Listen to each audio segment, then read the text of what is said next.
Hello, Jen here, and I'm super excited to be back doing this crafty school-themed hop again this year that Sarah Scraps puts on.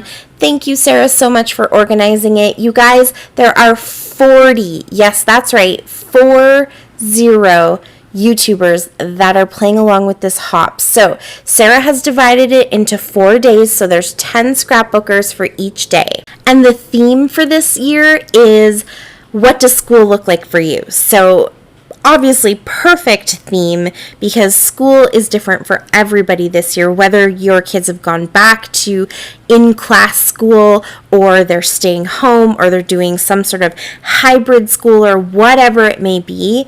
It's different for everybody. Even in school kids, they have new rules. They have new, the classroom looks different to them. They have all kinds of social distancing things. There's, just a lot of changes. And so I think that this hop is going to be a lot of fun because A, we get to see what everybody's doing. But B, I think we're going to be able to find people that we can connect with who are in the same situation as us and build a little bit of that confidence in ourselves that we have made the right decisions and we are doing what's going to be best for our family. I hear that a lot in people, that they're second guessing themselves, and there's a lot of criticism out there about any decision you make. It doesn't seem to matter. If you keep your kids home, you're doing something wrong. If you send your kids to school, you're doing something wrong. So hopefully this hop really encourages you to feel like you are doing the right thing because other people are doing it too.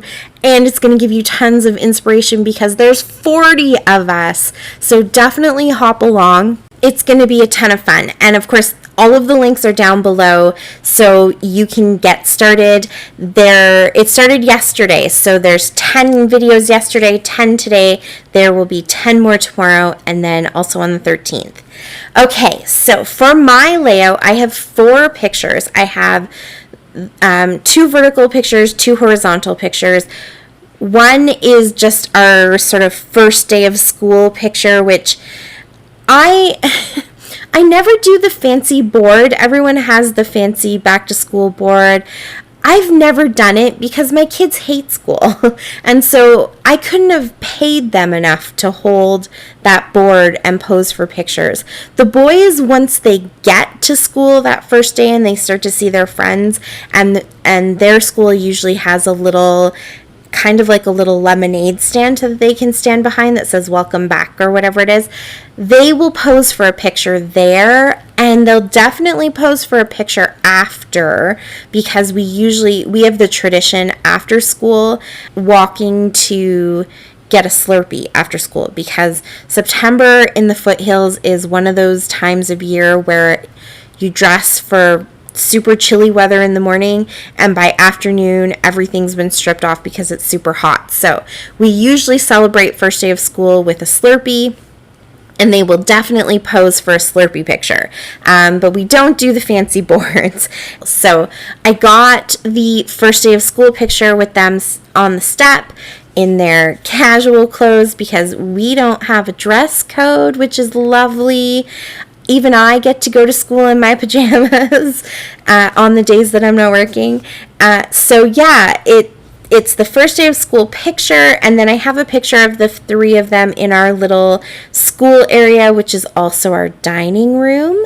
And I have a picture of just the back of Fox's head looking up at the screen where my husband put a computer monitor on a shelf so that they have a larger screen to look at when they're watching their Blackboard videos, their live in-class videos with their teacher. And then I have a picture of us. It wasn't on the first day. It was actually today, where it was so hot. It was like 29 out today.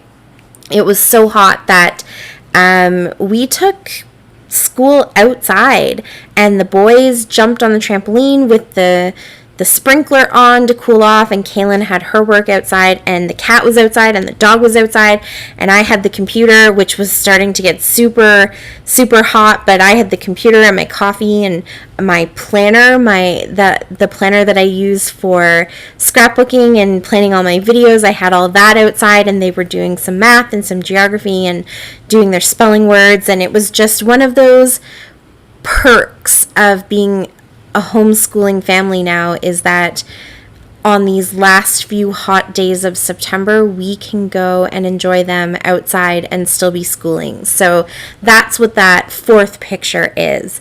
And so I'm really trying, you can see I'm fussing quite a bit because I really wanted to get all 4 of those pictures onto this layout to kind of give a good example of what our new school looks like, which is at home. We're just at home doing what we can to get them through lessons and stuff like that. So I wanted all of those pictures there, but I was struggling with how to get them to fit together properly. And so I kind of put a couple elements together, then fuss around with the pictures, then put a couple more elements together, then fuss around with the pictures. And I feel like this is definitely a strategy that I do often that kind of works for me. Eventually things just naturally fall together. So I started with that apple paper, and that is from Me and My Big Ideas. So I started with that. The idea of apples obviously is very school for me. And then I pulled out that lined paper. That's from a printed cardstock pack, the 8.5 by 11 packs that you can get from Michael's. And I thought that would just give me a really good neutral base in front of all of those apples, but also it gives me some lines for journaling, and it just has that feel of a school notebook. And then I also have that alphabet paper, the black paper, that is from that same printed cardstock pack. I pulled out just that little section that I had because I thought that would give me a good place to kind of ground my photos. And what else have I used so far? I used that apple stamp that came from Studio Calico. I actually think that the stamp was more of a Thanksgiving themed stamp, but I really like that apple, and so I kind of stamped that around. And I do end up covering up a lot of the stamping, but that's okay. It's just, again, it was one of those things that while I was still trying to figure out how I wanted this layout to look, I just go through the process. And so I stamped a few of those out, and I think they look really cool, and they just kind of help to keep developing the design process. And then I was playing around with that September card. That's actually from Jen Gallagher she did an Echo Park collection called Through the Year. And so it was just a whole bunch of papers with the month and then a couple little cards to go along with each month. So that school checklist card that I have as well that's going to end up on the layout, that is from that same cut apart sheet. And for that, what I did is I had all those little pieces that I fussy cut from the papers that you saw me going through. Those are Imaginess papers. There isn't actually even a name for that collection that I can find. It just, on the branding strips, it just says Imaginess. No date, nothing like that. So that's okay. It's pretty old, so you may not be able to find it anyways, but I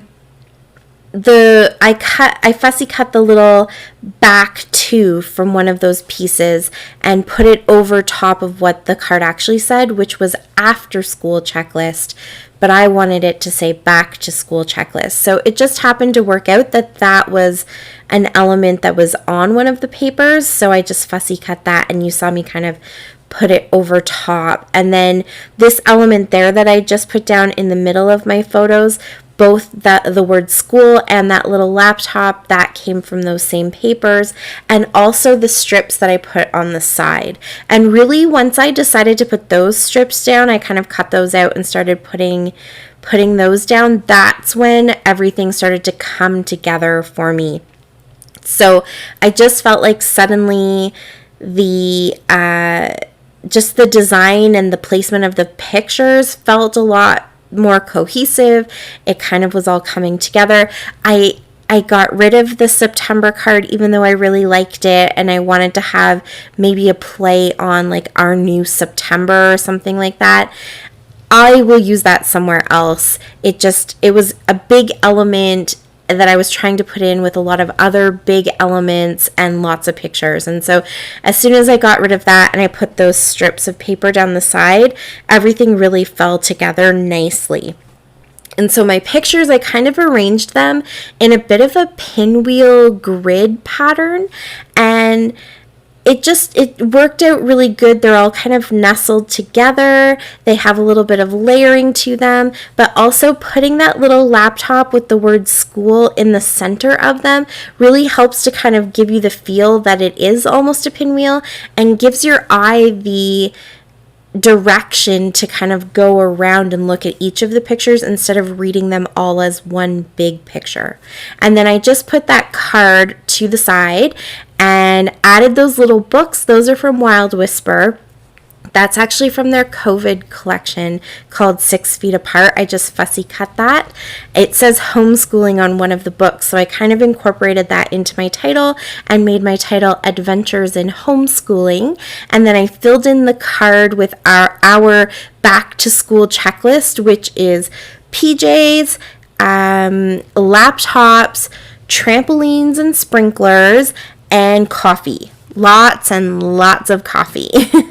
And then I did my journaling on the notebook paper, which is perfect. I probably could have written a lot more actually, so I might do a bit of a companion page that's mostly just journaling to go along with this. And then I finished everything off with some yellow sequins from Spiegel Mom Scraps and those super teeny tiny little gold stars, because everybody needs a gold star for doing a good job at school, so I thought those were really cute.